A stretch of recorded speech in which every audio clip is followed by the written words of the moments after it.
Coming to you from the loading ready run orbiting underground moon base, it's the Lurcast.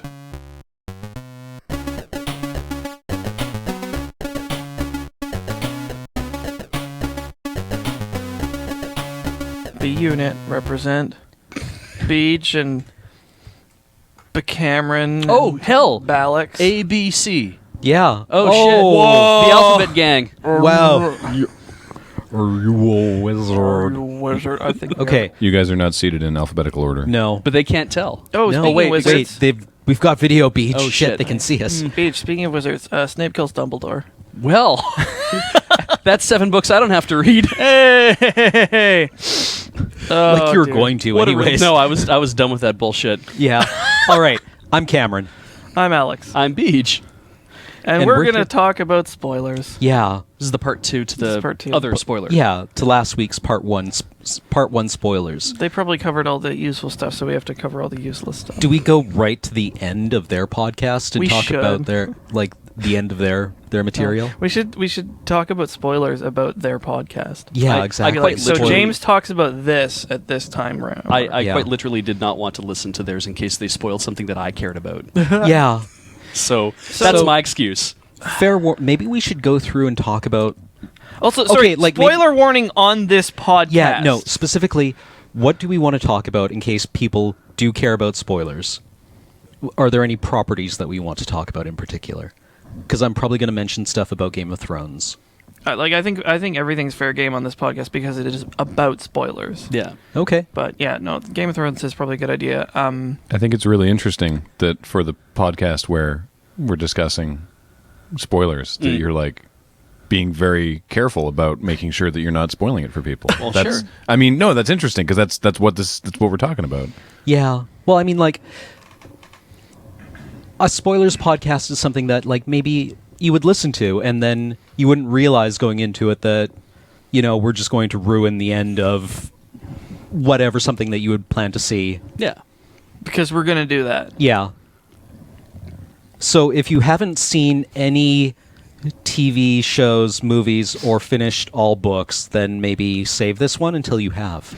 Yeah, until they're all done. All Yeah, until TV we're all shows. done. Yeah, and keep in mind that being internet D-list celebrities, we get access to stuff where everybody else does. Yeah. Which means we will know about things that are years in advance that you will already have not seen yet. Yeah, exactly. For example, the Eldrazi kill Soren and Gideon. Whoa! Wait. Oh, right. Yeah. Is that the next Mass Effect game? Because I don't know anything Yeah, about absolutely. it. Okay, Yes. Thank you. They have to prevent the Eldrazi from. No, Earth. I mean, it's like a noble space monsters. Gotcha. All right. Anyway, So spoilers. okay. I mean, loosely, do we want to try and struggle through a definition? Okay. I'm sure they covered it on the previous podcast, but if you haven't listened to that one, It doesn't always have to be a twist, right? Like it can Yeah, just no. I guess I would define a spoiler as a bit of information that describes the ending of a story Yeah. Or outside of the context of that story. or well, you said not necessarily a twist, but like some sort of detail that is not immediately apparent when you begin a piece of media. Mhm. So like, yeah, spoilers, definitely the ending, but yeah, like plot twists, also just like character identities or just like things that happen. A lot like X character dies is a big one. Yeah. Because that could happen at any time. Yeah. And so And it makes you people very like apprehensive of danger. Yeah. So you're just like, oh yeah, this character dies. It's like those my favorite one. Why did I have to find out like this? Everyone dies. Yeah. Death is coming for us all. No, it's over. Oh no, go somebody else. Yeah, like Okay. So we have a working definition of spoilers. Let's work off that. Okay. What is your opinion on spoilers? Do you care about them? I absolutely do. Okay. Yes, I 100% like going into anything Mm-hmm. to have something. I'm very good at forgetting Like Right. if I go in and I'm along for the ride, like I'm so suspension disbelief, I am the best at. Right. I am very easily coddled with words or with film or whatever. That when I walk into a situation, if I know everything back to front, I'll be like, everything shuts off. I watch the whole thing, and I don't think so much about the thing that was spoiled until it happens on screen. Right. And then it clicks. I'm like, oh, that thing that so and so spoiled for me, right? But sometimes there are things that are just like the ending of The Usual Suspects. Okay, right. I had that spoiled for me by You Don't Know Jack Volume 2. Right. And that was the frigging worst because Right. that whole movie hinges on that one plot point. Right. And ever since that point, I'm like, never again. Never again do I want to be spoiled on something because I don't know how big a deal it's going to be. Right. And even though I sat down and watched the movie, I'm like, I really enjoy this, the entire time I'm looking at it, I'm like, oh yeah, but I know who Kaiser Soze is. I know who Kaiser Soze is. And I'm like, oh, Christ. So, Usual Suspect spoilers. yeah. Kaiser Soze is in the film. Yeah, exactly. It's interesting that, I find that this is a contentious topic about movies or books or TV or whatever that do hinge really hard on, Like- a plot twist. Mm-hmm. Which is interesting because, to me, it seems like it's given away the first time you watch it. Right. Mhm. Then it's like, is it as good the second time you watch it? Well- Already knowing what's going on? I would think so, because my opinion on spoilers is that I don't really care about having things spoiled for me, because I enjoy the journey and the reasons behind something. Like finding out Game of Thrones Season 1 spoiler. Mhm. I'm just going to talk about Game of Thrones Season 1. Ned Stark dies at the end. He's executed at the end.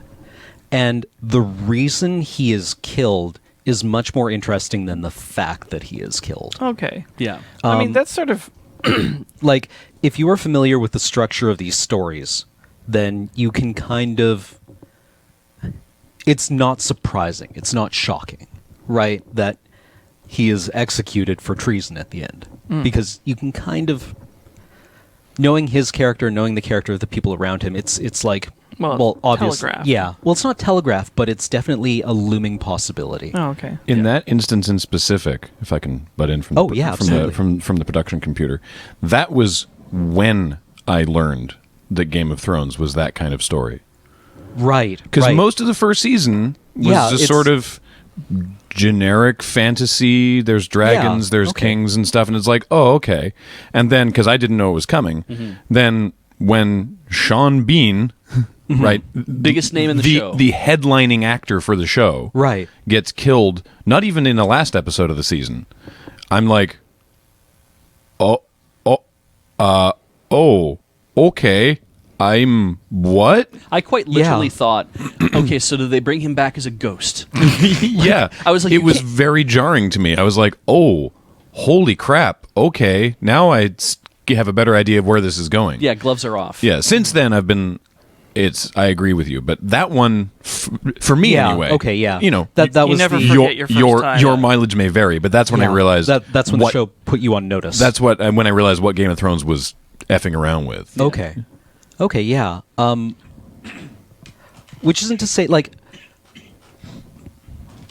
I remember I read the first 3 Game of Thrones books when I was staying at a friend's place, and I was visiting a friend for like a week, and I read the Game of Thrones, the first 3 while she was away at work, and Ned's death surprised me, as did the Red Wedding, but it.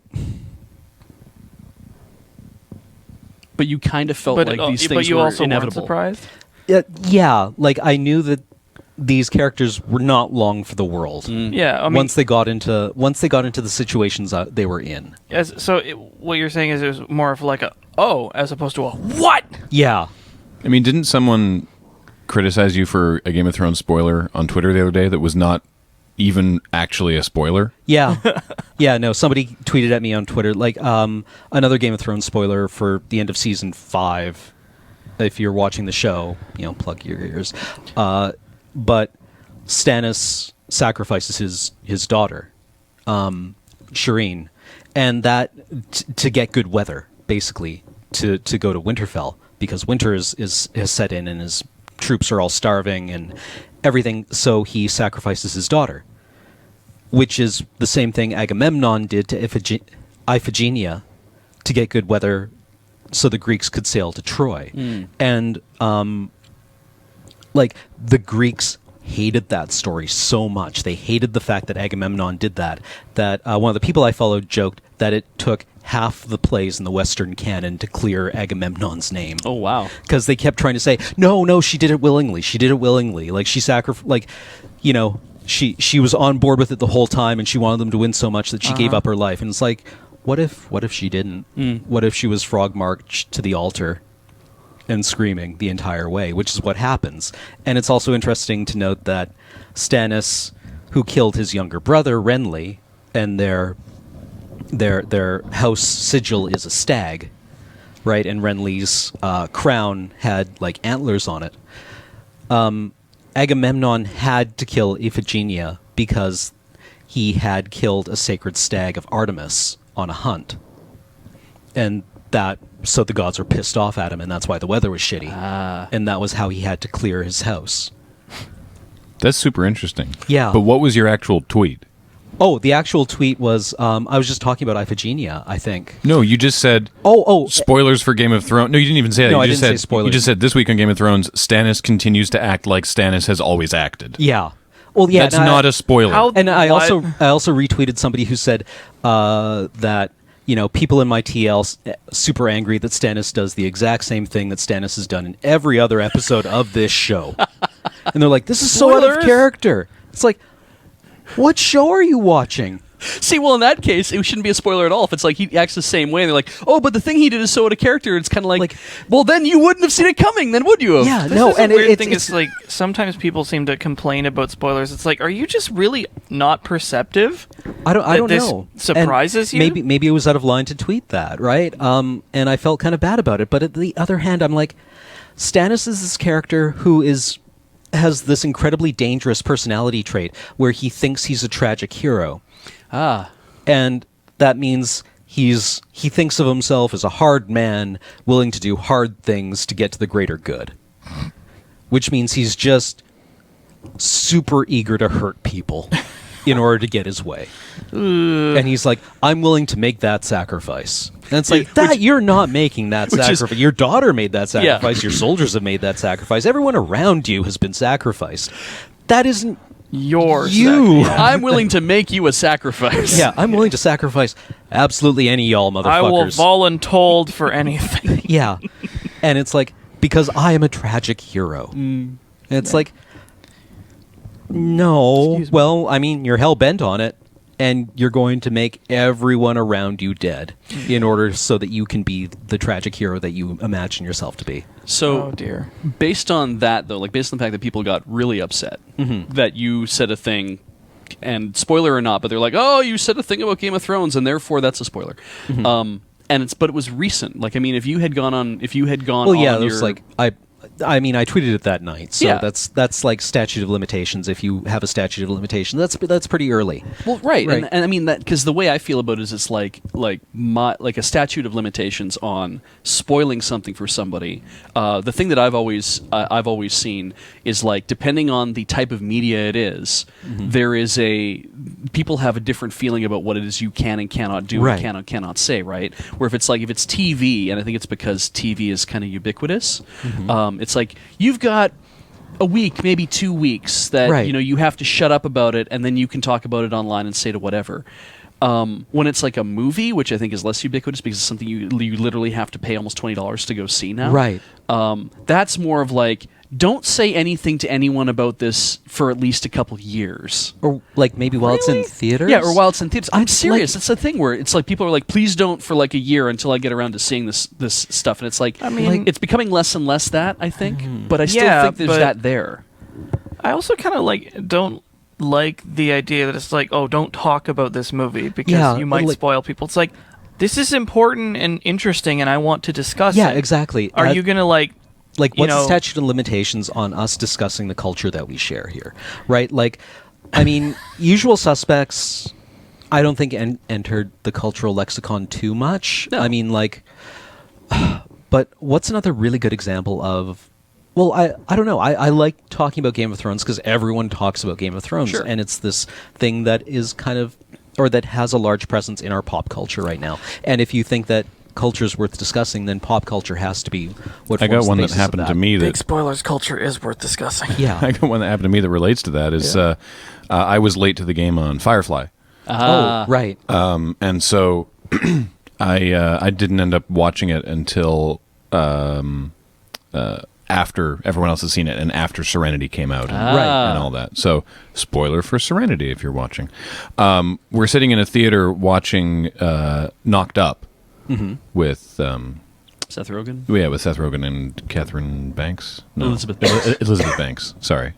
Anyway, there's the scene with Alan Tudyk Oh yeah. in the movie, and we're sitting there, and I'm sitting beside Bill, and Bill in the theater just idly is just like, "Oh, Wash, why'd you have to die?" Oh fuck! Yeah, and I'm like, "What?" And his face just turns ashen. He's like, "I'm so sorry," because that's like a completely Joss Whedon out of fucking nowhere Yeah. Right. death in Serenity. Right. That you're just like, why would Wash die? Just wham. Well, I mean, And so he was like really mad at himself that he had spoiled that moment for me. Yeah. right. But at the same time, it's like I'm way behind on this Firefly thing. Well, like I went into the movie, I went into Serenity knowing that one of the characters was going to die. That had been spoiled for me, and during that sequence, I assumed it was going to be Zoe. no. What's his ass's character, the big dumb guy? Oh, Jane. Jane. I assumed it was going to be Jane because he was the one running around strapping everyone else in while the ship was in free fall, and I assumed, well, Jane is just going to like get jibbed here, right? Right. He makes a heroic move, which is Yeah. kind of out of character for him in a way. Yeah. But he does this big heroic move, and then it's like, but he suffers because of it. Yeah. Yeah. Yeah, like Jane actually does something selfless for once. Yeah. And And look at where he ends up. Yeah. yeah, it's like, oh, that's sad. Oh, Jane lived. Well, I wonder who's gonna fuck. Yeah. Right. Yeah, because Like, it comes out of and- nowhere. I was bummed. I mean, those, Okay, I those was may be bummed the by reason a Shepherd it book was done also, there. by the way. Yeah. Yeah. Everyone's like, oh, Wash. It's like, yeah, no one gives a shit about Book. I liked Book. I like yeah, Book a no, lot. I like Book a lot. But Book, I think, came out of nowhere a bit. A bit. Wash, I'm not sure it's accurate to say it came out of nowhere because that was incredibly dangerous shit that they were doing. Right? And It wasn't like feels this. like it felt surprising because it was just like blaff dead, Yeah. right? But they were also being chased by insane cannibals and the army, and they had just fallen out of the sky into a cave, and all of that seems like the kind of thing that you'd be pretty lucky to walk away from. Yeah. I mean, it wasn't like a settling of accounts. It wasn't No. like they were like, okay, well, Wash did this great thing, but he did something that was way too difficult, and so therefore we need to kill him. But it was more like he got away with it, and he was celebrating the fact that he did it. And it's like, yeah, but you're not done yet. Yeah. like we're not out of the woods. Yeah, Which I think what that was really a part of is Joss wanted to make a thing where it's kind of like, okay, yeah, but don't feel happy that this happened because this is still incredibly dangerous. Right. They still have a lot left to go of, and more people will probably die. And that's what I felt is I thought, Yeah. oh shit, more people are going to die. yeah. It's like, at that moment I thought, okay, are any of them going to get out of this now? Yeah. Right. And then like, Kaylee gets shot. Yeah. And River goes River? She Yeah. basically is like, no, I'll be right back. And she goes through Yeah, the thing and I'm like, okay. and I really did think, because it's an action movie moment where you're kind of like, okay, the badass decides that they're going to go kick everybody's ass, right? And it's like, I'm going to go defeat this insane posse, and you're like, you'll come back fine. Except there's that moment of you might not come back fine because Yeah. Wash just ate it for what seems like no reason. Mm-hmm. So Joss is like, fuck it, I'll throw everyone to the wind. I'm done making Firefly. Yeah, Firefly is over, Yeah. right? Like we're not getting any more out of it and like everyone's injured and so a heightened sense of danger, I guess. Yeah, Like yeah. it was a Sphincter Factor 5 moment. Just sucking your chair up. Yeah. So, the interesting thing to me about spoilers is that water cooler discussion now reaches a lot of ears. Oh yeah. Yeah. Because it's like social media and the way people discuss pop culture and things in general with one another, it's a much more public and far-reaching thing Mm-hmm. where you can say something to somebody else. Like I could mention something to Graham, and like 1,000 people see it, Yeah. right? It's like, so it's this weird thing where it's like I want to talk about this, you know, to a select number of people, but I actually have no control. Yeah. Over Really? who sees it. Over who sees it. Yeah. And Well- some people are going to be like super butt blasted that they got spoiled. I'm like, well, I want to talk about this to, you know. Yeah, like I really wanted to talk about kind of the classical origins of that Game of Thrones thing, and then this one guy is like, "Well, I'm going to have to find something to spoil for you." That's relief. that's shitty. Yeah, and I wanted to reply with like, "Well, let me solve that problem for you." Block. Like exactly. It's like, oh, it's like, yeah, you obviously intentionally tried to hurt me with spoilers. Yeah. So, here's what I'm gonna do. Is I'm gonna retaliate. Yeah, You know, that's an appropriate, mature, yeah. reasonable thing for a Yeah. person to do. Well, I'll spoil him around the Norway I'll- maelstrom I'll- and around I- Perdition's I flame. sure did get I'll you. spoil him. It's like, for fuck's I generally find people pretty respectful about spoilers on social media, though it Yeah. does mean that every Sunday night my timeline gets full of about 30 people just going, "Holy shit, Game of Thrones!" yeah. Yeah, or like, I'm so done with this show, right? It keeps watching it. Yeah, and like I used to go to the Penny Arcade forums, and I would watch like the timeline as like 7 o'clock, and people were like, "Show starting," as I was watching Battlestar Galactica, and then like it would just like there would be huge blocks of posts where people are like, "Shit just got real," Yeah. right? And The commenting continues, and it's like, but nobody wants to let on what happened. They just Yeah. want to be excited about it. Yeah. Yeah. Well, that, I mean, that's. It's funny because sports is like that as well. Right. Is that there are people who will be like, you know, I don't spoil me on the soccer game or the Right. hockey game or Yeah. whatever because I'm recording it and I can't see it yet and I want to go home tonight. Really? And yet, yeah, that happens a lot. And yet, it's way easier. Like the drama of a sports game, in one instance, is the score. Right. Right. Because I was Who going to say won? that, like, that I find that like an interesting thing that you said, because a lot of times, you know, I'll see people's like, "What's the score?" They're like down a coal mine, you know, shouting up a tube. It's like, "What's the score?" Yeah. You know, it's just like 2-7. It's like, ah. Well, Right. like Something I find interesting in relating to that to sports is that you look at something like Game of Thrones, and everyone knows that they have to shut up about spoilers, right? Everyone has accepted that it's like it is on all of you to keep the spoilers to yourself. Yes. Right. When it relates to a sporting event, that's on you. It is your job to remain spoiler free. Yeah. This is what I've seen, right? Okay. It is like if it's, you know, I couldn't watch the live game last night, so I need to plug my ears and go la la la la la until I get home and watch it right after work, Right. Like the recording.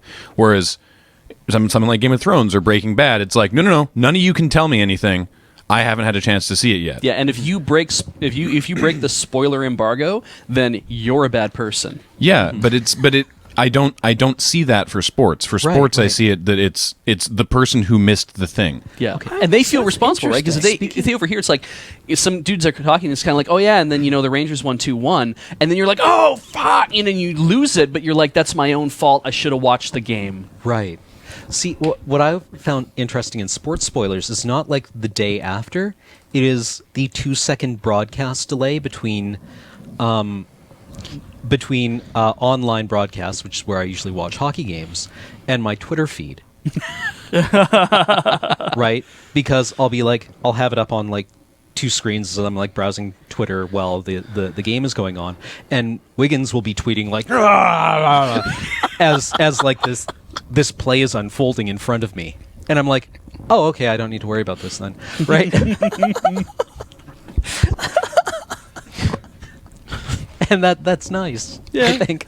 It's like getting play by play. Yeah. God, it's like when I think we were watching, There was like an Olympic hockey game that we were watching on the online stuff. was this in Matt's backyard? I think so. I can't remember, but I think we someone might nearby be- was watching it on satellite Yeah. or something. Yeah.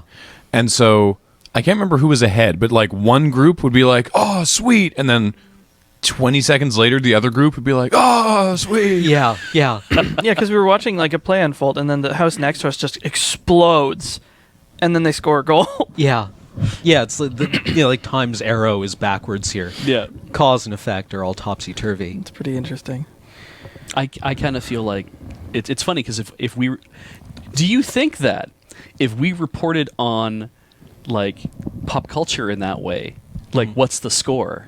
Yeah. If we reported on it in that way, would people be like, it's my own fault? I should have watched Game of Thrones last night. I have no theory on why that difference exists. It's a really interesting observation, but like I can't imagine what gives it that difference. It is two different subcultures. To be Right, fair, yeah. right? Like sports has grown up in this one way. Well, one and, of them's much older. yeah, and to have this kind of like, well, the thing is, I mean, before sport, I mean, what would happen if you had gone to a play, Right. right? Like if you Well, I think the better conversation there is what even 5 years ago, we'll say 6 or 7 years ago. yeah. What happens if you miss a dramatic TV show?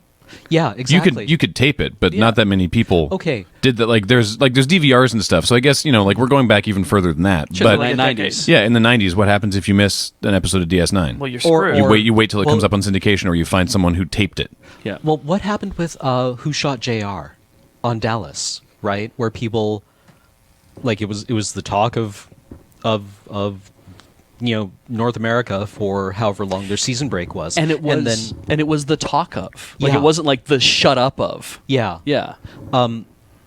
But William Gibson wrote an interesting essay called "Dead Man Sings" about permanent media, right? Where centuries ago, if you had gone to see a musical performance, it might be the only time in your life that you hear it. Right, right. You might only see a play once. A play might only be produced once. But now we can record it and listen to it over and over again, and stop and move around through it. Where was I going with this? Well, because if it's always present, then it means like, well, I'll do this later. yeah, and it can be kind of digested at your convenience instead of everyone having to. So there's less to- urgency. Yeah, everyone taking it in contemporaneously. Which could mean that when you're in that state of, because I can take this in at my leisure, because I am now in full control of how I digest this media, you want to push that control on everyone else and say, no, I am in control of how I watch the next episode of Doctor Who. I don't watch Doctor Who, but it's like, I want to control how I'm going to watch the next episode of Doctor Who, and therefore all y'all better shut up about Doctor Who because I am in control of Doctor Who. Yeah. And that might be the mentality now. Well, yeah, that might be like the little like reptile brain thing yeah. going like rebelling against the lack of control over how things are perceived, right? Because I've seen, well, I follow, of people that I follow somebody who is really into Doctor Who, and they will say right out, it's like, okay, I'm off Twitter for the night, Right. Because I don't have time to go watch Doctor Who tonight. I'm doing something else, so I'm off Twitter for the night, and then they come back on like Friday night next, and they say Doctor Who was awesome. Right. But they said I'm taking steps to remove myself from the Doctor Who fan base so that nobody's going to ruin this shit for me but I'm taking control of that myself. And it's like, Right. that really should be how you control spoilers, is to be able to say, like, if you walk into a room and somebody's saying, so then what happened in Mad Max Fury Road is, and you have to go la la la la la Right. and turn around and leave the goddamn room. Don't say, no, spoilers, shut up. I'm telling you to shut up because it's very important to me that you not talk about this thing that you're really, really into. I have to do that myself every time there's a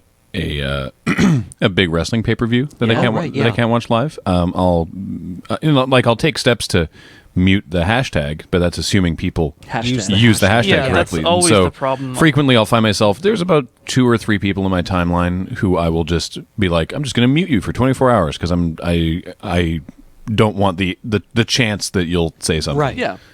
So, Yeah. because a lot of people live tweet it, Yeah. and I mean, I it's have like- a lot of people who I follow who watch wrestling to different degrees of like, some are just sort of interested in passing, and some of them are like really big fans, and so the people who are really big fans obviously are going to be watching it live and are going to be like live tweeting all the time because they're really excited, and the Yeah. people who don't care, and they're like, oh, I guess Sting did this thing, that's interesting.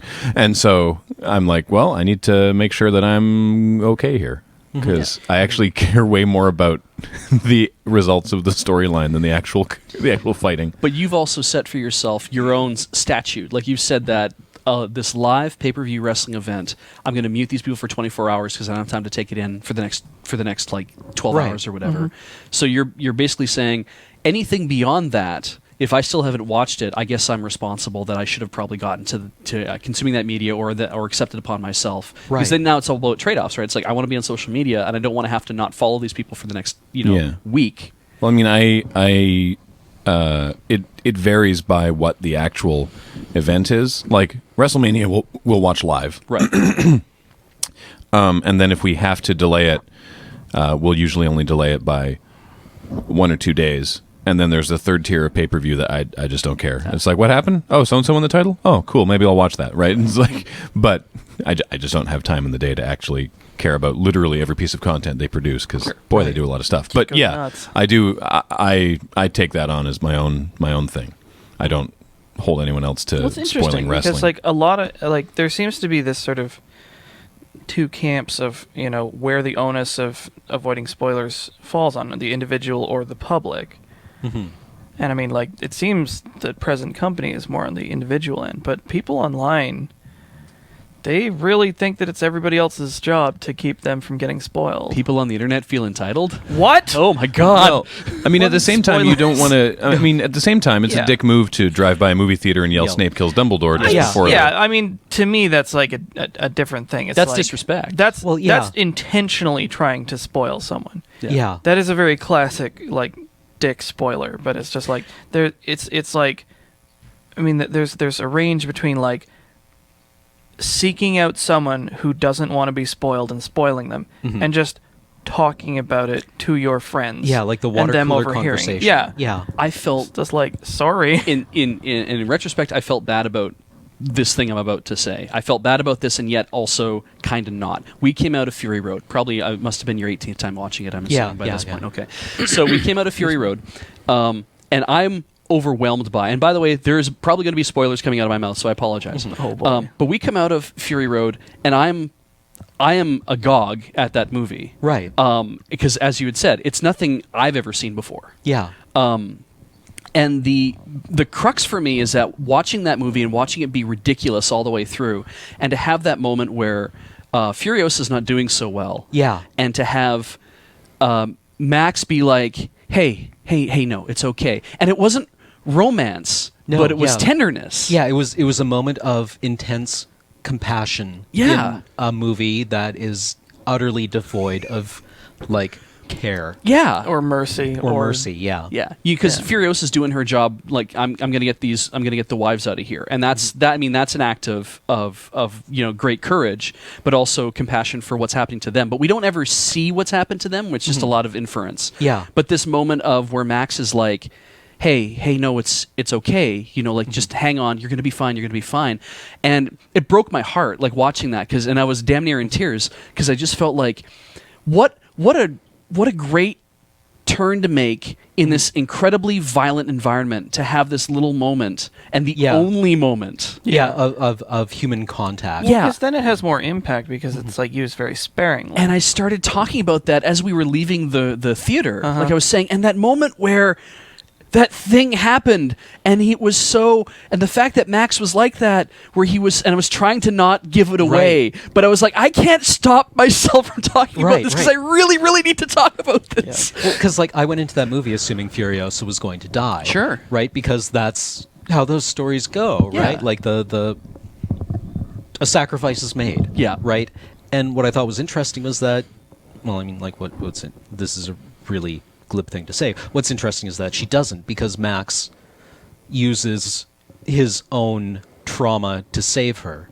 Right, his own form of slavery was to be, a blood Blood bag. bag for the war boys, and he takes on that role again voluntarily to save her life in a story where by all rights she should die, by all the classical storytelling Yeah. rights she should die. And that was, I thought, like the best part of the movie. Yeah. Right. It's real good. And it's telegraphed the entire way. Right. Oh man, I'm gonna try to avoid turning this into a like podcast about Fury Road because fuck, I love that movie. Next But- podcast, just Can I just say, yeah, like telegraphing that was really great because like you'll notice he had the tubing on his shoulder Yeah. for like 6 scenes previous. Because of course he took it, because in the Wasteland you take anything that isn't nailed down and you keep it in case it's useful later. Yeah. And it was. Yeah. Yeah. It's like, in retrospect, having a blood transfusion kit, pretty handy. Yeah. Right? Especially given the fact that he's a universal donor, right? Yeah. It's like I can basically I am now a resource unto myself. Well, and in can the we just Wasteland, talk about how great that is? Like those words, universal donor. Like I am the person who can give to anyone. Right. Whose life can be given to anyone. right. Then and that's kind of like you watch him through the like the fact that Max has not died in all of whatever the adventures, the fact that George Miller's like, we're making more of these. It's like, yeah, because Max is kind of like Max will be eternal. He will probably never die because it's like, fuck, I get into these terrible situations. Everyone does crazy shit, and I happen to come out of it. So because for I have serious, though, I have rolled luck so hard. we need to do a podcast about this movie. Like, Oh, yeah, 'cause- just the whole thing. Because I am 100% sticking to my guns that this is like that Max is Percival, right? Or Gawain, right? Oh. Like the Wandering Knight, right? Okay. And this is like the weirdest / best retelling of the Fisher King story I've ever seen. Or like The Littlest Hobo. Kind of, yeah. Right? Where any story that like my personal theory on Mad Max, my whatever, what's it called? Headcanon. Is that the Mad Max movies are actually movies from the distant future being told by the society that emerges out of that world. Right? And these are their folklores, right? And at some point, like, the story of Max winds up being integrated into all the other stories, and historians and are really irritated that Max keeps showing up in these stories that are by all rights centuries apart, right? They're like, look, Mad Max takes place during the fall of the world, and the story of Furiosa and the Citadel takes place a century later. It can't be the same guy. right. And it's like, no, it was Max in that one too. Max turned up. Yeah, like, But Max you Max can tell the it was- legend. It was, you can tell it was Max because he had the Interceptor, and they're like, the Interceptor was destroyed in an earlier story. Yeah. It's like, well, he found another one Yeah. because Max has the Interceptor. For those who aren't from Canada, The Littlest Hobo Oh, right, yes. is a TV series where this is my fault. Where German Shepherd. a dog wanders town to town in rural Canada. The dog has no owner, and every episode is the dog shows up, somehow solves someone's problem, and then leaves town and goes to a different. But Yeah. the dog does not speak. It is not that kind of show. No. Yeah. Until tomorrow. Yeah, I'll just keep moving on. Yeah, This is very much a part of our culture. it is. Yeah. Yeah. So it's Quantum Leap with a Doge Yeah. and no time travel. And he's got a little bandana. That's really precious. Is he even a German Shepherd? I thought he was like. Okay. Yeah, because he's not white and black, so he's not a husky. No, I always kind of saw him as just being like a big mutt. Oh, Right. Well, that could be true. I mean, he has definitely the looks of a German Shepherd, but He was indeed played by a German Shepherd. Oh, okay.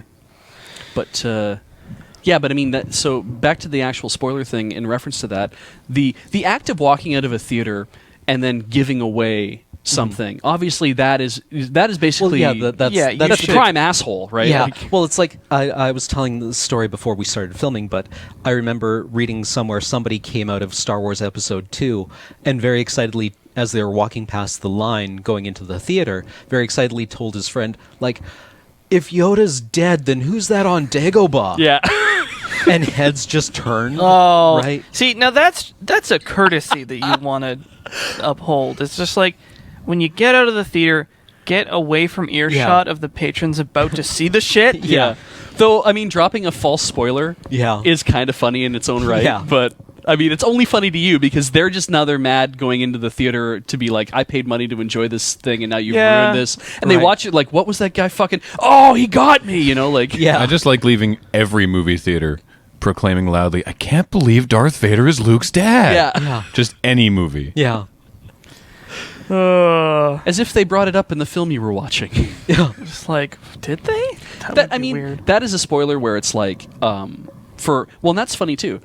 When you have like little kids who've clearly not ever had a chance to watch like the original Star Wars trilogy, to ruin that for them might be very, might be a problem, might not. I don't Right. remember if I ever had it spoiled for me or not, but I remember when the reveal happened. I don't remember being completely blown away by it. I don't know why. It was like, oh wow, Right. Like, it wasn't like what? It was like that is a thing that he said, and maybe he's lying. I don't know. Like, Yeah. And then, so I wasn't like kind of agog at it, but apparently all my friends were. But it's like, so when you have kids, there's a real value in you don't want them spoiled on those kind of things, because Star Wars is like one of the few things where it's like from the 70s that you show your kids today and they'll enjoy it. Right.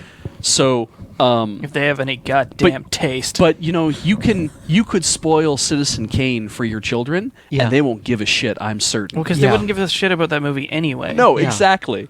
So there's specific pieces of media, and there's specific pieces like specific demographics where Right. it's like not cool to tell a well, kid that that's this is what interesting because happens. it's like, well, like what properties people give a shit about spoilers for, because like it's not always like consistent, because it's like you could care about spoilers for this show but not for this show, even if you liked both of them.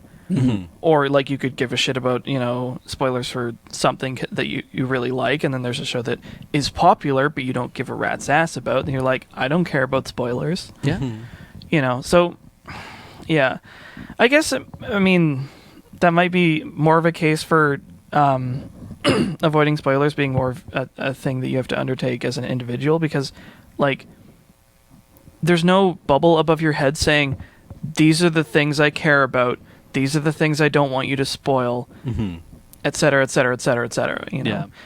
That having been said, I don't think you should go out of your way to spoil people. I think you should like, Well, if we're, in some situations like the ones we described at the movie theaters, just Yeah. like keep it to yourself for a while. if we're on stream and out of nowhere I drop a bomb, right? Where I'm just like, oh, by the way, did you know? And I give away a Walking Dead spoiler. Yeah. I don't watch Walking Dead. I don't give a shit. But let's say I just throw that out there for some reason. That's me being a jerk. Right. Because it's kind of like everyone came into the stream to watch me play video games and to talk about whatever. And if I drop a bomb out of nowhere and spoil something and everyone goes, oh, why would you say that? It's like, I don't know why I would say that. Like, it's kind That's of like... our beach. Why- He's a dick. Why- He's a dick. That's our beach. why that but if I start talking to me like, so my friends at work, they all watch The Walking Dead, and there's this really big spoiler coming up or whatever, or it's like, oh, something happened in The Walking Dead, and hey, if anybody out there watches Walking Dead, it's like, it's okay for me to preface that a little bit, Right. and I should be cautious because I should be courteous. Right. Yeah, and there is some courtesy to that, but I have to agree that it is ultimately up to the individual, because I'm not, if somebody in the chat or 5 people in the chat say, no, don't spoil it, I'm like, well, then plug your goddamn ears because I'm going to talk about Yeah. this, because I think it's interesting in this other respect. Yeah. Yeah. Because like we don't just watch shows for the ending, right, or for the twist or for the spoiler. Well, at least we ought not to. I think well, some I mean, people like, do. ought not. I don't even know ought not. I No, don't. you're- I guess what I should say here is I don't. I watch them because I enjoy talking about what they mean. Yeah. Right. So like. Well, it is about the journey. Yeah. So going back to Game of Thrones, I think the reason Stannis would kill his daughter is way more interesting than the fact that he does. Right? Because like it's like what is it's not filicide, that's that's fratricide. Is it infanticide if it's not a baby? I don't know. Anyways, it's Daughter it's, side. Yeah, it's the most horrifying thing one of the most horrifying things you can imagine. A parent's responsibility to their child is paramount, right? So transgressing against that is really upsetting. And the act itself is shocking, right? And it's horrifying. The psychology and the decisions behind it, I think, are what make it worth talking about. And I really enjoy talking about that because it has such deep roots, not only in our psychology, but also in our storytelling. It's called filicide. Filicide? Filicide. Yeah, It's when you kill someone with a filo pastry. Well, it's murder of a child. Yeah, the act of a parent killing. The act of a parent killing his or her son or daughter. Filius being Latin for son. Right. This is thanks to the Wikipedia article on I'm not kidding, list of types of killing. If Wow. you know the name of the regent being assassinated, press 1. Please Hail Mary now.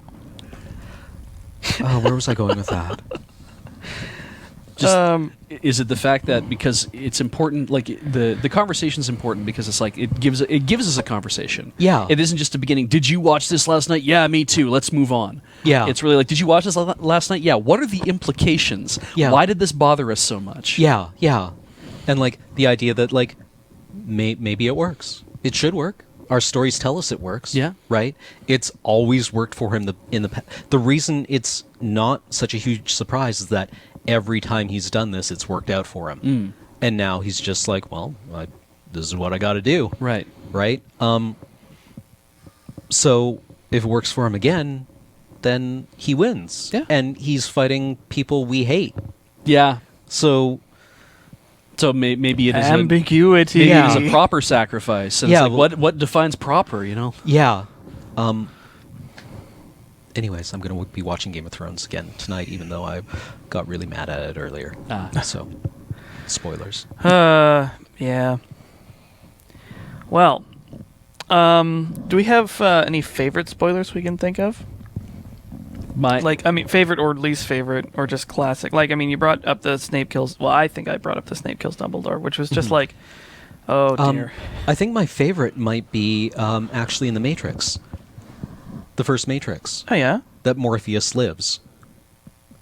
Because Oh yeah. that was when that movie went fully against the heroic arc. The hero's journey. Oh, yeah. Because the father in the heroic journey always dies. Yeah. Right? Like that's Ben Kenobi, that's Dumbledore. That's a good point. He should have died there. Yeah. I never thought and about that. was when Neo broke the mold of the story. Ah.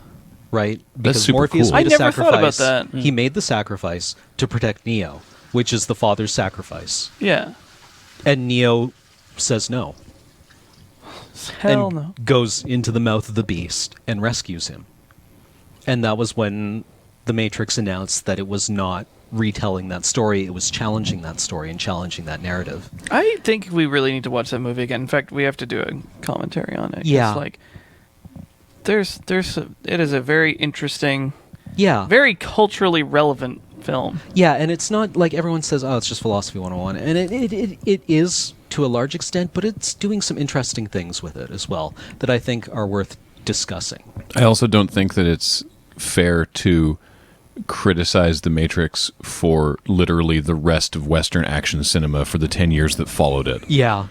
Yeah, because it was a landmark. It Yeah. really was. It's a Well, I super mean, important movie. It is the influence point. but- even its own sequels. Yeah. Yeah. and to be fair, I have a degree, and I never took philosophy 101. So in Right. a way, it's kind of like, You're a phony. but it's like I because I didn't take that, and there's a lot of people in the world who didn't take that. Yeah. And being able to have something like that where you can say, oh, well, you like that movie? Yeah, movie was awesome. Well, let's talk a little bit about the implications of that. Yeah. It's like watching Evangelion and getting to the, seriously. Man, you want to talk about spoilers. Holy Jesus. shit, I'm so Holy fucked hell. up. Yeah. I don't even know what happens. And It's like I got spoiled on Evangelion and it didn't do anything. I got spoiled on I was still Evangelion. confused. How? I got really depressed after watching End of Evangelion. I'm shocked to hear that. Yeah, I know, Yeah. right? But I didn't know why. Right. That was the hard thing, right? Like I watched it, I'm like, Fuck, you're right. I think I may have had the same experience. And It was like, it was really weird because it's like this is really depressing and I don't know why. And I talked to a friend of mine about that, and he has read up on the Kabbalah and all sorts of mysticism and all these other things. And he says, okay, we're going to talk about the Tree of Life. We're going to talk about Right. what Sephiroth. We're going to talk about all these different things. And it's like, yeah, Sephiroth. Spoilers is not a one-winged angel who's going to kill you with a fucking huge katana. Sephiroth is something that comes in the Tree of Life. Yeah, you it's know? the tree of it's that shape that appears in the sky. Yeah, exactly. And it's like all of these things. If you know about all like Christian mysticism and Jewish mysticism, and you learn about all those things and see like why did that make it? What the hell's going on there? Who is Sele actually? Like what is that group doing? Why do they call these things angels? Are they actually angels? Right. Like, I heard that the more accurate description of them was apostles or something. would probably be a Messengers. better. yeah. And Yeah. then to have like Lilith. Yeah. And it's like, well, I didn't know who Lilith was. Right. I'm in university at this point, and I've never had to learn any of this stuff. I And kind it's of like, want to watch this show again. yeah, now, and I'm 'cause, kind of like, having this all shoved down my throat, and I'm like, I just feel really bad about this. And it's like, well, you should, because, and he went into all these reasons, and I just remember that like, just all washing over me, and I'm like, retained like 5% of all what was said. One of the things that like upset me the most was that like after all that struggle, they lose to humans. Yeah. That was so crushing to me. Yeah.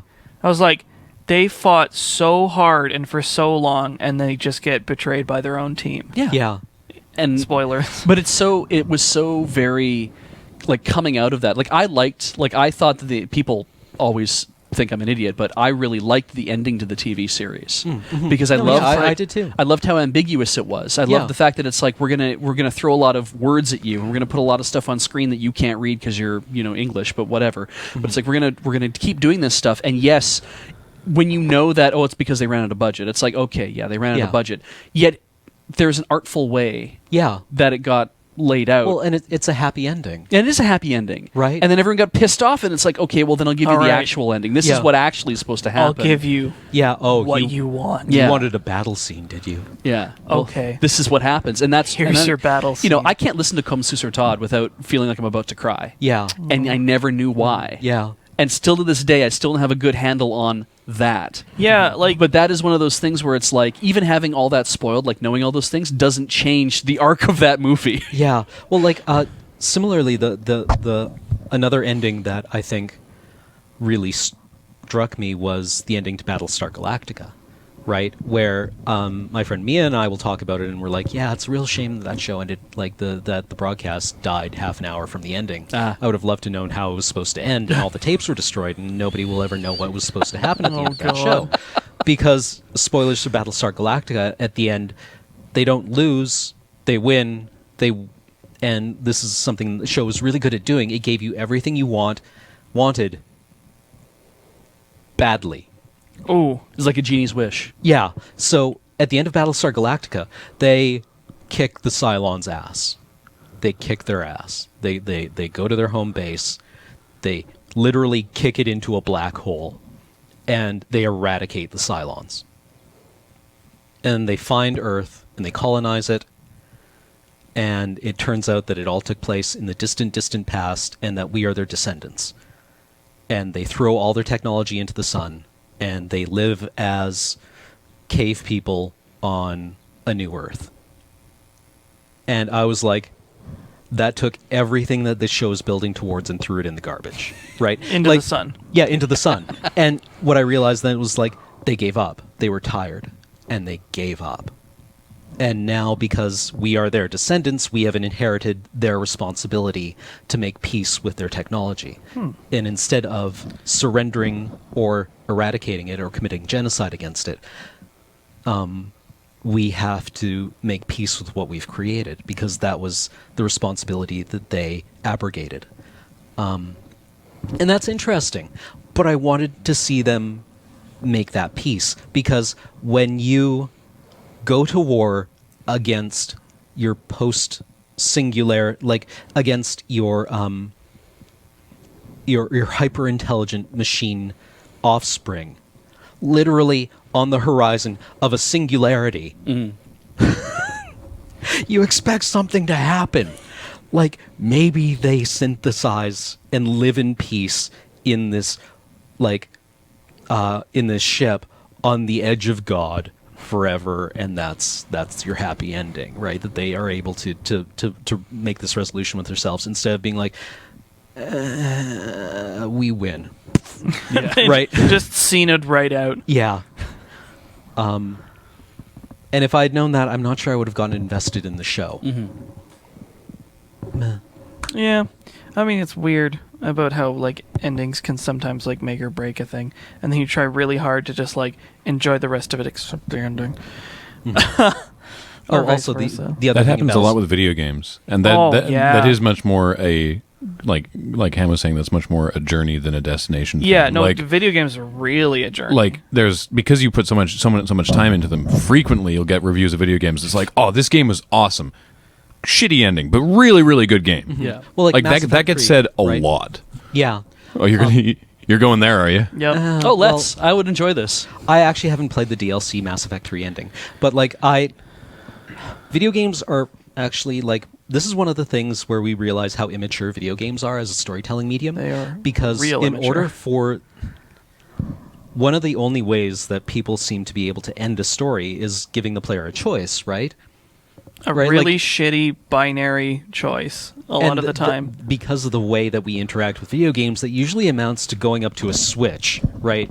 Pulling the blue lever, pulling the red lever, and if Right. you've done really well, you get to pull the green lever. Yep. And get the secret ending. Yep. And You're not wrong. you yeah, know? and I don't.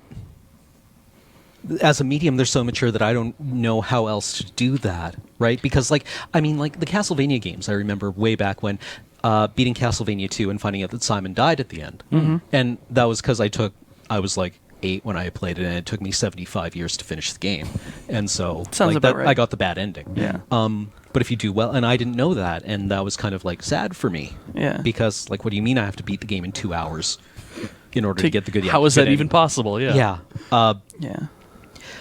But like, yeah, the Mass Effect ending amounted to this thing where you pull the red lever or you pull the blue lever, and that's your choice. And people argued that it was really out of character for the game that was all about choices. And I'm like, you literally have been doing this the entire series where you talk to someone, Yeah. and then you hit the blue button or the red button, and that like. So and at the end, when they give you the biggest red button and the biggest blue button, you thought that was crap. yeah. Yeah. Like what do you want? Because Like, you can't procedurally generate an ending. No, Yeah. not yet. Yeah. But like, also, there was no choice in the games. Mm-hmm. The choice was largely an illusion that determined kind of like the particulars around the story, but the story was always the same. Okay, the because it's always on one vector, but the like you first can, game yeah, always ends with the Battle of the Citadel, and it always ends with you defeating Sovereign. yeah. There is no way you can alter that. Yeah, because otherwise it's a game over. Yeah, there's Yeah, there's no altering the arc of that story. at Yeah, all. your route too there is like can take a few little Like, different paths, but it can wind in different ways around the same arc, yeah, but from a distance, it's all the same. yeah. What I actually disliked about the Mass Effect 3 ending was not that. Maybe this is a straw man. Maybe I've been straw manning this the entire time. It was that I felt the themes of the game weren't respected. Again, it was about like, no, mechanical life and organic life can't coexist at all, and you have to erase them in some way, or you can ram them together. And that was it. Okay. It's either like everyone gets crammed together in the singularity, or You have to destroy one or the other. yeah, and that was again the Battlestar Galactica thing, Which and- is kind of like there. I mean, the third option is you stake out lines for yourself and you say this is a territory thing, and it's like we live here and you live there, Yeah. and we make an agreement that we don't cross this thing, and Yeah. and now we live with treaties, and it becomes Next Generation, right? Where it's Yeah. like try not to infringe upon somebody else's territory, make it diplomatic, that kind of thing. Yeah, and also the aliens in it, the big bads in it. Each one of their ships was an organism, right? Was Oh. like, spoilers for Mass Effect. You find out at the end of the first game that it's not just a giant ship that the bad guy is flying around on. It's a thing. It's a living thing. It's a single intelligence. And further on, you find out that it's not a single intelligence at all. It is the Gestalt organism that has been created out of a genocided species, and that each one of these ships is kind of a capsule for an entire species Oh, that Christ. has been Damn, dude. destroyed. And you're just like like right. Oh, so fuck. like you're blowing them out of the sky left and right in these big action sequences, and it's like Oh dear. 10 billion, 20 billion, 30 billion, 40 billion. I know we're over You're time. a monster. But one thing I actually did want to talk about, because I just remember this from last night from the discussion that Graham had brought up, is Far Cry 4. Right. And what an interesting way to decide that we can give you an alternate ending. Yeah. Oh, I love that. by And the way. so what Graham had told us was that when he and Paul were playing this, I don't know, did you actually do this or not? No, we didn't. But so the game starts with your character, the not Tibet country in the game is called Kyrat, and your character is an American of Kyrat descent. Your mother was from Kyrat. She fled the country with you as a baby and took you to the States, and you're an American citizen now, but you were born in Kyrat. And she's dead, and you're going back there to spread her ashes. And then a whole bunch of, the opening cutscene is all hell breaks loose, and you get kidnapped by the dictator, basically, of the country who knew your mom and is like, hey, friend, come on, we're gonna Spread that ashes. we're gonna rip this country apart. It's gonna be great.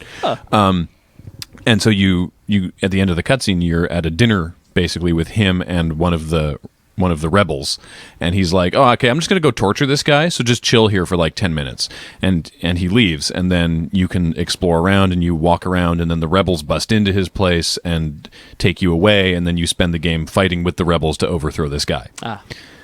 But if you just sit there at the dinner table and wait for the 10 minutes, he comes back and he's like, "Okay, I'm done torturing that guy. Let's go spread your mother's ashes." And you do, and then he puts you on a plane back to America. The end. And the end. And that's it. And it's like, And you don't have to be involved. Yeah, and it's literally, and it's funny because it's like you didn't make a moral choice or an amoral choice. You didn't go stop the torture. You didn't do it. It's just literally you said, "I'm not involved with this entire process." And they're like, "Great, we're going to write you an ending," and we're going not only that, we're going to write you an ending that isn't just like game over. It's like no, and you went home and you lived your life. Yeah. And this continued to happen. I'm like, that is so clever. Yeah, Well, 'cause that's it's- wonderful. Actually, I really like that. That is cool. I mean, it's like video games are still trying to find their feet as far as narrative is concerned, because like the point we're at, it's just like, oh, this game has like 12 endings. They're actually just basically like 12 buttons. Yeah. Well, I'm really looking when- forward to the Citizen Kane of video games whenever that happens. whenever that happens. Which like the endings will probably, like you said, be like sort of, I don't know if procedurally is the word for it, but just like you have a world that has like an ecosystem into it itself, and when you reach the conclusion, whatever it is, your actions just have their own organic result. This is my And favorite you can thing. draw whatever conclusions you feel. This is my favorite thing about the Fallout series. Yeah. That the story is the same, the ending is always the same. Yeah. Like there's no sort of multiple endings, though it gets called multiple endings. But then at the end of the game, it's like, here's all the stuff you did through the game and the effect it had on the world. Okay. So your final action in the game is the same no matter what. But then it's like, hey, remember way back at the beginning when you did this mission and this happened? Now this is happening. When you did this mission, now this is happening. You did this mission, now this is happening. You failed this mission, so this happens. This is, here's the fallout from every single one. of I these. Exactly. dig that. It's. Yeah. I think that's more the direction that I could see game storytelling going. That it. I think I would like to see more of that, because also Fallout, like certain other games, like I guess Stalker and Minecraft, they become more about the player's experience. Mhm. So like the situations you get into and the ways you innovate your way out of it become your story. Where like it's not like you're handed a puzzle that has one solution, you figure it out. It's just like, go in here and do a thing, and however you do it becomes like your story. You, the player, as the character's story. That was actually a fascinating comparison you made, because even Minecraft, right? The end game of Minecraft is you beat the Ender Dragon, Yeah. right? Like even Minecraft has the same ending. Yeah, it's always the same, which you don't even have to go and do. Yeah. Right. Well, you don't have to. You can just dick around in the Nevada yeah. wasteland forever. Exactly. You know? And then the story becomes, it's like, my story of Minecraft was me like exploring these mines and finding a place I wanted to live, getting the resources and building a castle. That's my story. No. Maybe the Citizen Kane of video games has already been made. Well, right? that's we're what just learning to recognize it. Yeah, that's what I think Dan Emmons said. Like, because I asked him that question. It's like, when do you think we're going to have the Citizen Kane of video games? And he's like, I don't think we're going to know it until a long time later. Until we look back and say, oh, It was Minecraft. yeah, it was Minecraft. It was Minecraft all along, and we didn't recognize it at the time because Citizen Kane wasn't well received. No, at it was the just time like, at all. oh, what a neat movie. Yeah, it's like, oh, I kind of like what they did with the camera. That was kind of cool. And then later, like, Yeah. you used the camera movement to tell the story. Whereas I would probably put forward Dwarf Fortress. Oh my God, you're not even wrong. No, I'm not, and that's you're the not thing. even wrong. That game generates its own lore, and that's what's crazy about it. And that's like when I was told that by my friend, and it's kind of like, oh yeah, so something will happen to a guy, he'll go out and he'll fight, and you gave him a direction to do something. It's like, yeah, well, guess what? That lore got inscribed into this wall. I'm like, why would it do that? It's like, why wouldn't it do that? That's exactly what they would do. You built the civilization, and you let them do their own shit. I think I need to lie down. Wild. I need to play that game. Yeah, me too. All right, we're at an hour and 10. We all need to go play Dwarf Fortress now. Yeah, so. I think that's the takeaway from the spoilers podcast is that we all need to go and play. And it's impossible to spoil, Yeah. right? Oh my god! You can't spoil that game. Because you create the narrative as you play. Yeah. Video games, the solution to spoilers. You decide. All right. So I think we're going to call Yes, that please. a wrap. Yeah. All right. Well, thank you very much for tuning in with Loading Ready Run's Lurecast. Graham, do you want to do the outro? Because I always forget all the things. Oh, it's just that the podcasts. I'm gonna let Alex just stay frozen like that. The podcasts are brought to you by your kind support of our Patreon at patreon.com/loadingreadyrun, which is now just below Beach. Yeah, it's over there. And it supports not only this podcast, but all of our work on youtube.com/loadingreadyrun and twitch.tv/loadingreadyrun. So check that out. We super value your support. All right. I guess that's it. Yeah, goodbye, everyone. We will see you in upcoming weeks.